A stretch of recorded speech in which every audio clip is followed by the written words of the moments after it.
সুলতানির বাজার অত খালি হবা চাও কিচ্ছু নাই বাজারও। তো হেলো গাইজ, কিতা খবর সবর আপনারা আশা করি ভালো আছো। তো গাইজ আজকের ব্লগটা হইব সুলতানির বাজার আপনারা দেখাইমু। তো দেরি না করিয়া চলো বাজারের উদ্দেশ্যে রওনা হয়ে যায়। আজকে সুলতানির বাজারের হবাই হামাইমু হবাই বাড়াইমু, আপনারা সাথে থাকবেন। তো গাইজ আপনারা দেখতে পারেন সামনে আই গেছি সুলতানির রাস্তা, ওদিকে কাঠমারি ঢুকা লাগবো। তো কাঠমারি আমি ঢুকি গেলাম, আর আমার গাড়িটা 385 উঠানি লাগবো, কারণ রাস্তাও ভালো না, এরপরে উঠানি লাগবো ভাই। সুলতানির বাজারটা এখন জলদি শেষ হয়ে যায়, এর কারণে জলদি যাইতে লাগবো। তো গাইজ এখন রেল ক্রসিং আই গেছি, আর রেল ক্রসিং থেকে খুব দেরি নাই, যাইমুগিয়া বাজারও, আপনারা সাথে থাকবেন। আর এই সুলতানির বাজারটাই আমি গড়ে 2-3 বছরে আইছি আজকে। আর যখন হুরু আসলাম তখন প্রত্যেক বাজার আইতাম, মিস হইতো না, আর এখন আওয়া পড়ে না বেশি। তো আপনারা কমেন্টও বেজান কইছেন এই বাজারটা দেখবার লাগেন, এর কারণে আমি আজকে আইছি। তো গাইজ আজকে আইতে আমার একটু লেট হয়ে গেছে, আর এর কারণে বাজারটা পুরা খালি দেখতে পারডা। আর এখন বাজার 2টা গাইজ, 2টাত বাজারটা খালি হয়ে যার। তো এই বাজারের বিষয়ে পরে কইয়ার, আর এখন দেখিলাম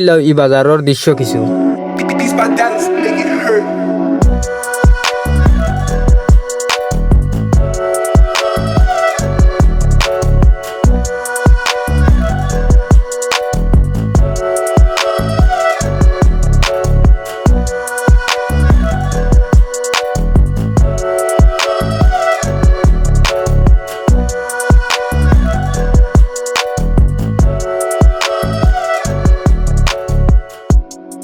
তো গাইস এই বাজারের দৃশ্যগুলা দেখতে পারছেন। তো আগে এই সুলতানির বাজারটা 10-11টা পর্যন্ত রাইত বাজার হইতো, আর এখন 2টা-3টাত বাজারটা শেষ হয়ে যায়, কারণ এখন কোন মানুষে বেশি টাইম ওয়েস্ট করেন না, খাম শেষ হইলেও যাইন গিয়া। তো আমি আইতে আইতে বেজান লেট হয়ে গেছে, সকাল সকাল আইলেম বেজান মানুষ দেখা গেল ওনে, আর ব্লগটা সুন্দর হইল ওনে। তো আইসি যখন ব্লগটা কই বানাইলাই ওরকম ওবালা। তো গাইস ভিডিওটা তো বেজান সময় থেকে দেখ রা, ভিডিওটাত লাইক কমেন্ট শেয়ার করলাই না, আর আপনারা লাইক শেয়ার না করলে ভাই নেক্সট ভিডিও বানাইবার উৎসাহ হয় না। তো আশা করি গাইস আপনারা করবেন, আর বিশেষ করে কইয়ার সুলতানের মানুষে এই ভিডিওটা দেখলে কমেন্ট করে যাবেন। আর এই বাজারটা দেখতে অনেক সুন্দর লাগে ভাই। আর এই সুলতানির বাজারটার কত বছর হইব আপনারা যে জানেন কমেন্টে বলবেন। তো গাইস এই সুলতানির বাজারটা বর্তমানে লাস্ট মাথা তাই গেছি, বাজারটা ক্রস করে দিছি, আর সামনে বেশি কিচ্ছু নাই। তো গাইজ আজকের ব্লগটা অতখানো, আর ব্লগটা কিরকম হইছে কমেন্টে বলবেন, আর ভালো লাগলে পেজটা ফলো করে রাখবেন। ধন্যবাদ।